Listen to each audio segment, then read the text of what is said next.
When we speak about suffering in relationships, we often imagine it as an unavoidable burden, a weight one must simply carry. But suffering is not the same as struggle, and it is not the same as love. A woman can struggle in love, she can fight for it, she can nurture it, but she does not need to suffer for it. The moment she begins to accept pain as the currency of connection, she loses sight of her own worth. Today, I want to share with you how a woman can end suffering in a relationship, not by closing her heart, but by daring to live from a place of strength, authenticity, and courage. The first key is embracing vulnerability as a source of strength. Many women are taught that vulnerability means weakness. They are told to guard their hearts, to endure silently, to avoid rocking the boat. But vulnerability is not fragility.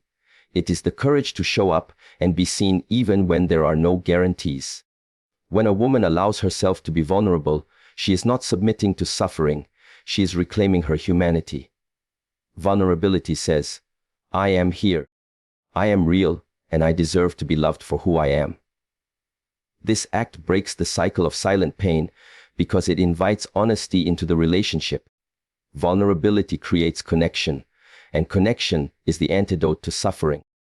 The second way a woman ends suffering is by setting boundaries that protect her dignity and self-worth.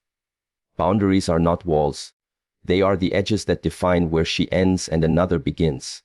Without them, relationships become breeding grounds for resentment, fear, and imbalance. With them, love becomes safe, respectful, and mutual. A woman who learns to say, "This is not okay with me," is not destroying love, she is preserving it. Because love without respect is not love. It is dependency dressed as devotion. Boundaries allow her to remain present in a relationship without abandoning herself. Third, she must choose self-compassion over self-criticism. Too many women internalize suffering as if it is proof of their unworthiness. They believe that if they were more beautiful, more patient, more forgiving, then their relationship would be free of pain. This belief is a lie that chains them to suffering. Self-compassion breaks those chains. When she says to herself, "I am enough," even in my imperfection, she no longer accepts pain as punishment. She begins to treat herself with the same kindness she gives to others. And that choice, every single day, reshapes how she shows up in love. The fourth way is through speaking truth with courage and clarity. Silence may avoid conflict, but it also feeds suffering. A woman who hides her truth, swallows her needs, or pretends she is fine when she is not, builds a relationship on illusion. The end of suffering begins the moment she chooses to speak honestly. Truth telling may be uncomfortable, but it is the foundation of intimacy. To say, "This is what I need, this is how I feel, this is who I am," is not selfish, it is essential. A love that cannot bear truth is not love worth keeping. Finally, a woman ends suffering when she releases shame and embraces wholehearted living. Shame whispers, "You are not worthy of love. You are not enough. You are too much." Shame is the deepest root of suffering in relationships. But when a woman dares to let go of shame, she reclaims her power. She begins to live wholeheartedly, with openness and courage, unafraid of being judged. Wholehearted living transforms love because it is no longer based on fear or need. It is based on freedom, trust, and choice. So how does a woman end suffering in a relationship? By embracing vulnerability, setting boundaries, choosing self-compassion, speaking truth, and releasing shame. She does not end suffering by leaving love behind, but by choosing a love that honors her humanity. She does not stop caring for others, but she refuses to abandon herself in the process. This is not an easy path. It requires courage. It requires self-awareness. It requires a willingness to walk away from anything that demands she suffer to prove her worth. But when she takes this path, she discovers that love was never meant to hurt this much. Love was meant to heal, to lift, to strengthen. And the moment she ends suffering, she finally makes space for the kind of love tea, To embrace vulnerability as a source of strength is to rewrite the script of what many women have been taught about survival in love. From an early age, countless women are told to guard their hearts, to be careful, to not give too much of themselves, to avoid showing too much need, and to never let a man see them cry because it will be taken as weakness.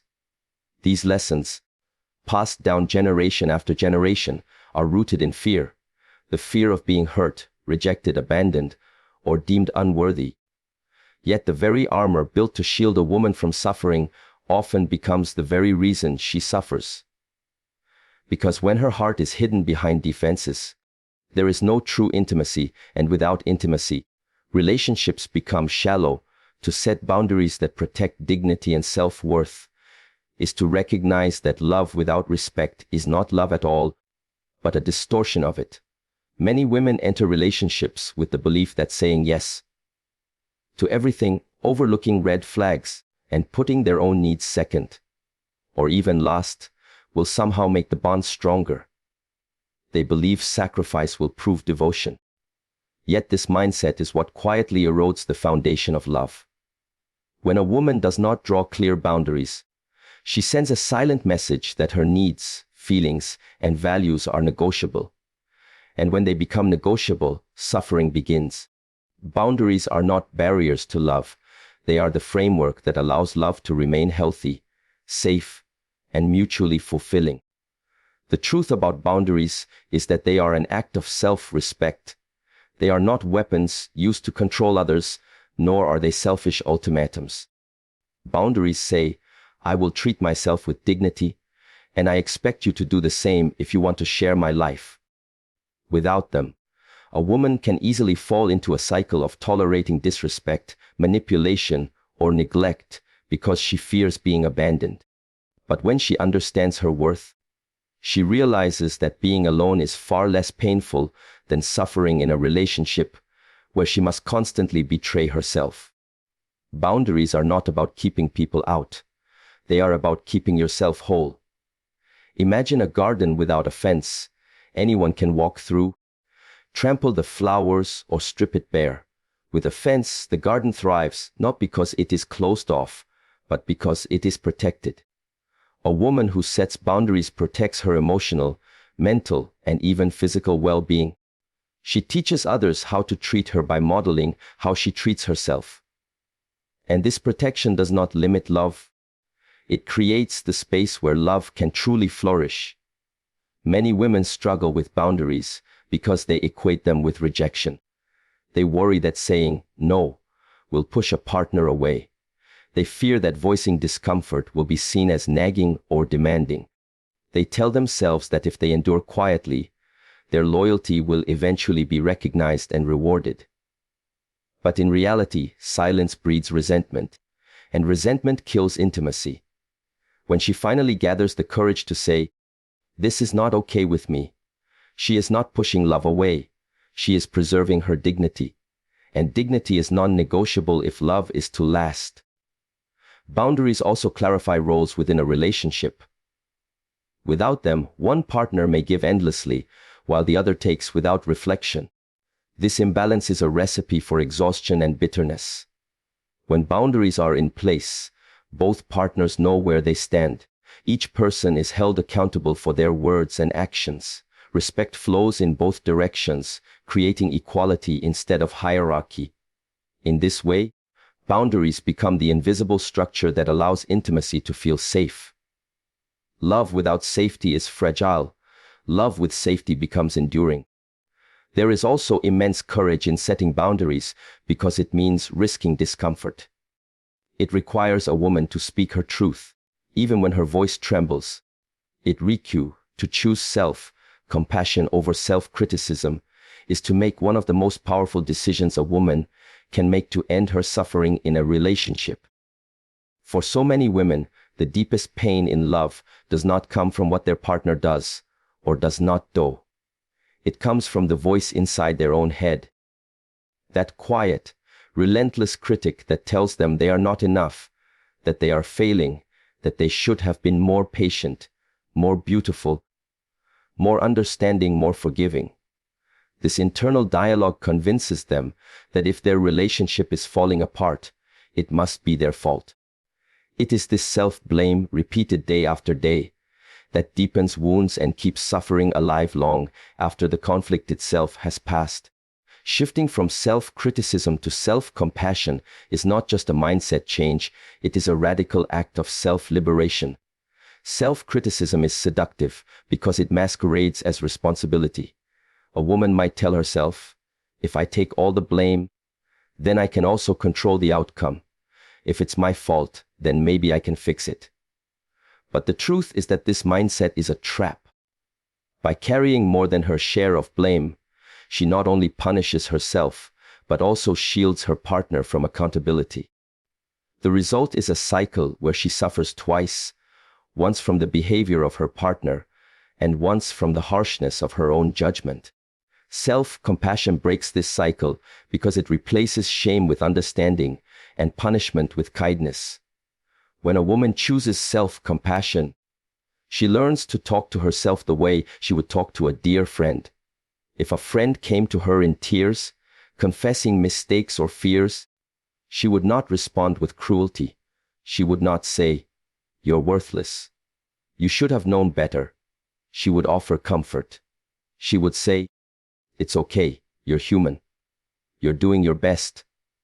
Yet so often, women extend this grace to everyone but themselves. Self-compassion asks them to direct the same gentleness inward. And this shift is transformative because it allows her to see mistakes not as proof of failure, but as evidence of growth. In relationships, self-criticism creates a dangerous imbalance. A woman who constantly doubts herself may tolerate behaviors she should never accept. She might stay quiet when disrespected because she believes she is overreacting. She might stay in toxic cycles because she tells herself she deserves no better. She might even apologize for things that are not her fault simply to keep the peace. This is not love. It is the erosion of self-worth. Self-compassion interrupts this erosion by reminding her, my needs are valid. My feelings are real. My pain matters. This internal permission restores balance because it empowers her to stand up for herself instead of shrinking in shame. Another vital aspect of self-compassion is the ability to accept imperfection. Many women hold themselves to impossible standards in relationships. They believe they must always be patient, always supportive, always beautiful, always available, and never angry, never needy, never uncertain. But this pursuit of perfection is unsustainable. It forces her to wear a mask, to hide her natural human range of emotions, and to suppress her true self. Self-compassion says, I don't have to be perfect to be worthy of love. I can be flawed and still be valuable. I can make mistakes and still deserve respect. When she embraces this truth, suffering lessens because she no longer demands the impossible of herself. Self-criticism often comes from internalized voices. Parents, teachers, cultural expectations, or past partners who planted seeds of doubt. Over time, these voices become so ingrained that they feel like her own thoughts. But they are not her truth, they are echoes of old wounds. Choosing self-compassion is choosing to rewrite that narrative. It is replacing the harshness of those voices with new language rooted in kindness. It might sound like, I did my best in that moment, or I am learning and growing, or simply, I deserve love. This new language becomes a shield against suffering because it nurtures rather than destroys. There is also a practical power in self-compassion. It makes problem-solving possible. Self-criticism paralyzes because it focuses on blame, while self-compassion motivates because it focuses on growth. A woman trapped in self-criticism might think, I ruined everything. It's hopeless. But a woman practicing self-compassion might think, that conversation was hard, but I can try again. I can learn. I can repair. One mindset closes the door, the other opens it. Ending suffering is not about avoiding all conflict. It is about learning how to navigate it without turning it into proof of unworthiness. Self-compassion also creates emotional resilience. Relationships are unpredictable. There will be misunderstandings, disappointments, and disagreements. Without self-compassion, these moments feel like crushing blows to self-esteem. With self-compassion, they become manageable challenges. A woman who treats herself with kindness can weather the storms of love without losing herself in them. She can say, "This hurts, but I will not attack myself for hurting. I will allow myself to feel, to heal, and to move forward." This resilience is what transforms suffering into growth. Another profound effect of self-compassion is that it reshapes how others treat her. People often mirror the way we treat ourselves. If she constantly criticizes herself, others may unconsciously do the same. If she stands tall in her worth, treating herself with gentleness and respect, others learn to meet her at that level. By choosing self-compassion, she sets a silent boundary. I will not accept cruelty from myself or from you. In this way, self-compassion not only ends internal suffering, but also reduces external mistreatment. There is also freedom in self-compassion. Self-criticism ties a woman to the past, replaying mistakes endlessly in her mind. Self-compassion allows her to release the past and live in the present. It does not erase mistakes but reframes them as lessons. Instead of dwelling on, "I should have done better," she begins to say, "Now that I know better, I will do better." This orientation toward growth frees her from the chains of regret and creates space for healing. Perhaps the greatest gift of self-compassion is that it creates room for joy. Self-criticism robs joy by constantly whispering that she is undeserving. Even in moments of happiness, it intrudes with doubt. "You don't deserve this love. It won't last. You're not good enough." Self-compassion silences this thief. It says, "I am worthy of happiness now, not when I am perfect, not when I have earned it, but now." And when a woman truly believes this, suffering diminishes because joy no longer feels conditional. It becomes a right, not a reward. To choose self-compassion over self-criticism is to choose healing over harm, growth over punishment, and truth over lies. It does not mean ignoring mistakes or pretending everything is fine. It means responding to oneself with understanding rather than cruelty, with gentleness rather than judgment. It means standing in the belief that she is enough exactly as she is, even as she continues to evolve. This choice does not just end suffering in her relationship. It ends suffering in her relationship with herself. And that is the most important relationship of all. To speak truth with courage and clarity is one of the most decisive steps a woman can take to end suffering in a relationship. For too long, many women have been conditioned to prioritize harmony over honesty, to smooth over conflicts, and to minimize their own needs in order to keep the peace. They believe that silence, compromise, or subtle avoidance is the path to love, when in reality, these behaviors often cultivate misunderstanding, resentment, and emotional distance. Speaking truth is not about winning an argument or asserting dominance. It is about honoring oneself while inviting authentic connection. When a woman finds the courage to articulate her feelings, boundaries, and needs with clarity, she takes control of her own experience and simultaneously creates the conditions for a healthier, more respectful relationship. The first challenge of speaking truth is overcoming fear. Fear can manifest in many forms: fear of rejection, fear of angering a partner, fear of being perceived as too much, or fear of causing conflict. These fears are natural because relationships carry deep emotional investment, but they become toxic when they dictate silence. A woman who consistently silences her voice sacrifices not only her own well-being but also the potential for genuine intimacy. Courage in this context is the decision to speak anyway, to voice what is real despite uncertainty or discomfort. It is a conscious act of prioritizing authenticity over avoidance. Clarity is equally vital.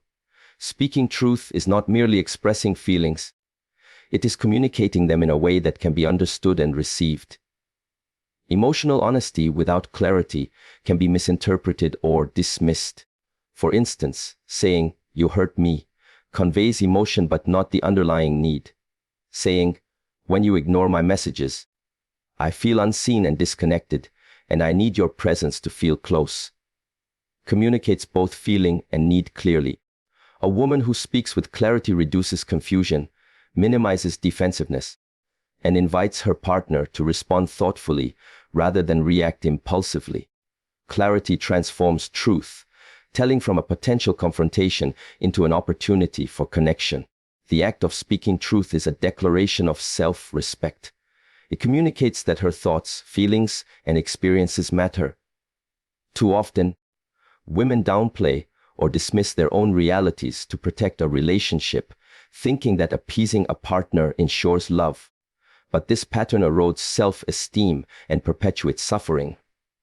When she chooses to speak honestly, she signals that her voice deserves to be heard, that her needs are valid, and that the relationship is worth the effort to engage authentically.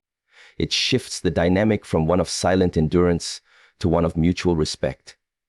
Speaking truth also disrupts unhealthy patterns. Many relationships fall into cycles of miscommunication, assumption, and resentment because unspoken truths accumulate over time.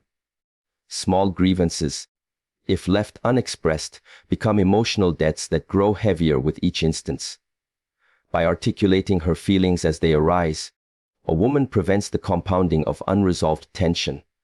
This practice is preventive, not punitive. It addresses issues early before they metastasize into significant conflicts or chronic dissatisfaction. In this sense, speaking truth is not only courageous but strategically wise. The courage to speak truth often requires vulnerability. When a woman opens herself up emotionally, she risks being misunderstood, judged, or rejected. Yet this vulnerability is the very conduit for intimacy. Love cannot deepen in the absence of authenticity. When she shares her truths, her fears, desires, and disappointments, she invites her partner to do the same. This mutual openness creates an environment where both individuals can experience empathy, understanding, and closeness. Vulnerability coupled with clarity transforms what might seem like a confrontation into a bridge for emotional connection. There is also a liberating effect in speaking truth. It releases the internal burden of unspoken emotions. Carrying unexpressed thoughts and feelings often generates stress, anxiety, and a sense of invisibility. By articulating her truth, a woman sheds this weight and reclaims her emotional freedom. This act not only relieves suffering, but also empowers her to engage with her partner from a place of honesty rather than resentment, withdrawal, or passive aggressiveness. Emotional liberation allows her to remain present in the relationship without being consumed by unexpressed pain. Consistency is another essential aspect. Speaking truth is not a one-time act but a continuous practice. Inconsistent honesty, sometimes voicing concerns, sometimes remaining silent, creates confusion and unpredictability, which can undermine trust. A woman who consistently communicates openly establishes a foundation of reliability and integrity. Her partner learns that honesty is expected, respected, and reciprocated. This predictability nurtures trust and reduces anxiety, making the relationship less about survival and more about mutual growth. It is important to note that speaking truth does not require harshness or aggression. Truth can be delivered with empathy, respect, and tact. The goal is not to assert dominance or win an argument, but to express reality in a manner that can be received constructively. Thoughtful communication transforms potential conflict into dialogue, where both parties can understand each other's perspectives and work toward resolution. Speaking truth is about alignment, not confrontation, about clarity, not accusation. Moreover, speaking truth cultivates self-awareness. To communicate effectively, a woman must first understand her own emotions, boundaries, and values. This introspection enhances emotional intelligence and strengthens the ability to articulate needs clearly. It shifts her from reactive communication driven by fear or resentment, to proactive communication, driven by self-knowledge and intentionality. This self-awareness reduces suffering because she is less likely to be swept away by impulsive reactions or unresolved misunderstandings. Speaking truth with courage and clarity also transforms the relational dynamic. When a woman communicates openly and authentically, she sets a standard for the relationship. She signals that honesty is a cornerstone, that emotional safety is necessary, and that mutual respect is non-negotiable. This sets a precedent that encourages her partner to also speak truthfully and engage in the relationship with integrity. Over time, this practice fosters a culture of transparency, trust, and shared responsibility, dramatically reducing patterns of suffering rooted in miscommunication or neglect. Ultimately, speaking truth is about empowerment. It allows a woman to claim her voice, assert her needs, and honor her feelings without fear. It is a declaration that she is a participant in the relationship, not a passive observer. By consistently speaking truth with courage and clarity, she ends the suffering caused by miscommunication, suppressed emotion, and unmet needs. She transforms the relationship from a source of hidden pain to a space where love, understanding, and respect can thrive. In conclusion, the courage to speak truth with clarity is not merely a communication skill, it is a radical act of self-respect and liberation. It frees a woman from the burden of unspoken emotions, prevents the accumulation of resentment, fosters mutual understanding, and transforms relationships into authentic partnerships. By choosing honesty over silence, clarity over confusion, and courage over fear, she dismantles the structures of suffering and creates the possibility for a love that is truly reciprocal, safe, and nurturing.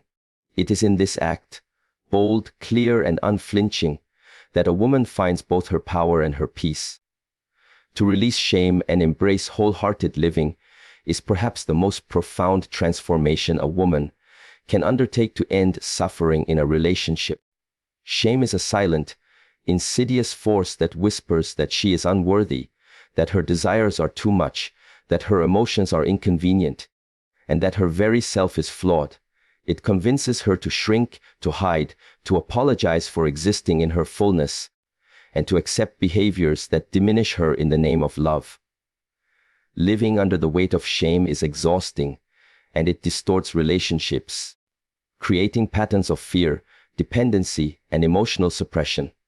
To release shame is to reclaim freedom and power, and to embrace wholehearted living is to step into love with courage, authenticity, and joy.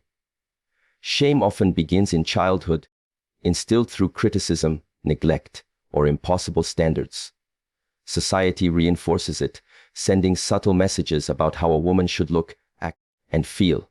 In relationships, shame becomes amplified when she tolerates disrespect, hides her needs, or compromises her identity to gain acceptance. She learns to doubt herself and questions her right to be loved exactly as she is.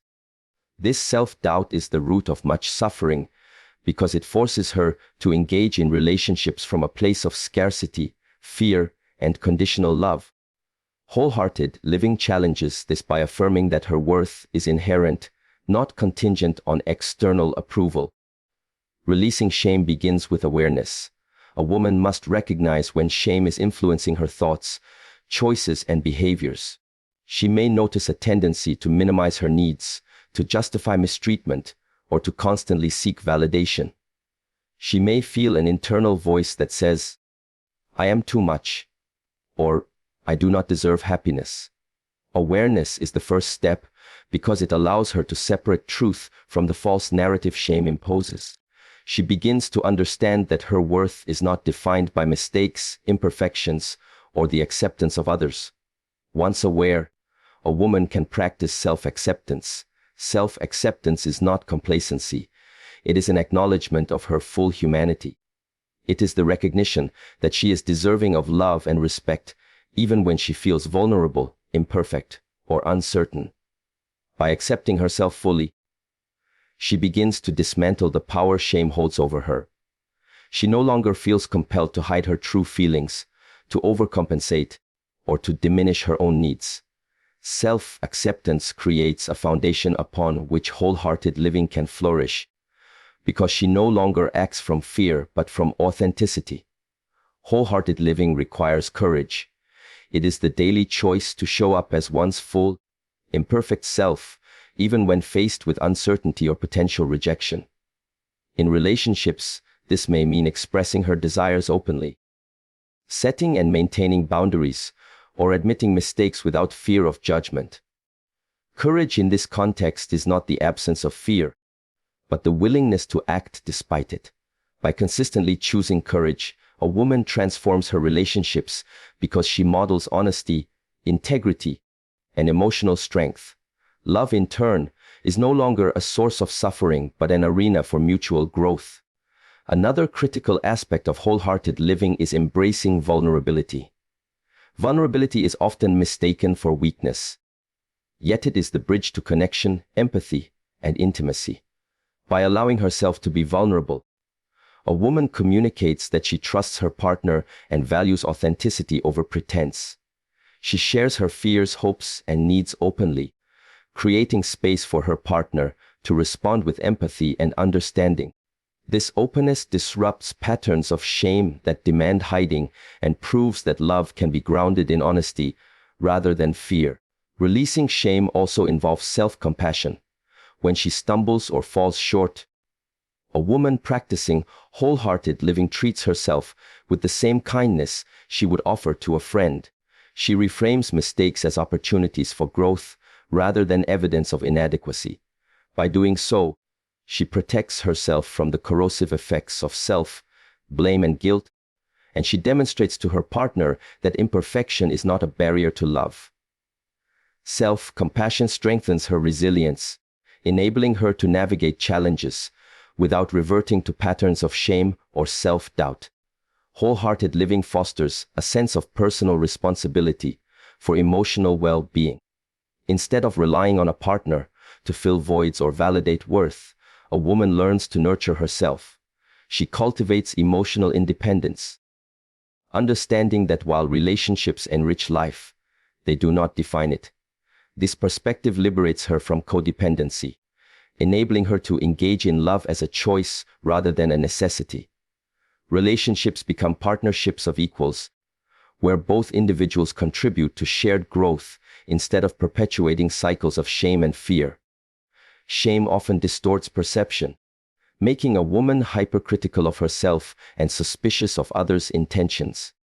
Releasing shame allows her to see herself and her partner more clearly. She no longer interprets small disagreements as personal failures or manipulations. She begins to approach conflict with curiosity and problem-solving rather than defensiveness or withdrawal. This clarity transforms communication, deepens understanding, and reduces the emotional suffering that arises from misinterpretation and self-condemnation. Embracing wholehearted living also encourages joy and gratitude. Women weighed down by shame may feel undeserving of pleasure, satisfaction, or celebration. Wholehearted living teaches that happiness is not a luxury, it is a birthright. By recognizing her worth and embracing life fully, she allows herself to experience love, laughter, and fulfillment without guilt or reservation. Joy becomes a natural expression of authenticity rather than a fleeting reward contingent on performance or approval. Ultimately, releasing shame and embracing wholehearted living is a reclamation of power. It allows a woman to refuse relationships that demand she diminish herself and to seek connections that honor her full being. She no longer measures her value against another's approval, but stands firm in her inherent worth. She engages in love from a place of abundance, openness, and choice, rather than fear, scarcity, or obligation. The suffering that once defined her relationships diminishes, replaced by a freedom that nurtures both personal and relational growth. To live wholeheartedly is to live fully awake, aware, and unafraid. It is to approach relationships with honesty, courage, and integrity. It is to refuse shame as a compass and instead follow the internal guide of self-worth, authenticity, and love. When a woman releases shame, She frees herself from the invisible chains that have limited her joy, diminished her voice, and perpetuated suffering. When she embraces wholehearted living, she discovers the true essence of love, not as a test of endurance or sacrifice, but as a space of mutual respect, growth, and flourishing. In conclusion, releasing shame and embracing wholehearted living is not a single act but a lifelong practice. It requires awareness, self-acceptance, courage, vulnerability, and self-compassion. It transforms relationships by replacing fear with authenticity, silence with voice, and scarcity with abundance. A woman who commits to this path no longer suffers in love, she thrives. She experiences relationships not as a burden to endure, but as a shared journey where she can be fully seen, fully heard, and fully herself. This is the ultimate antidote to suffering and the gateway to love that is genuine, sustaining, and profoundly liberating.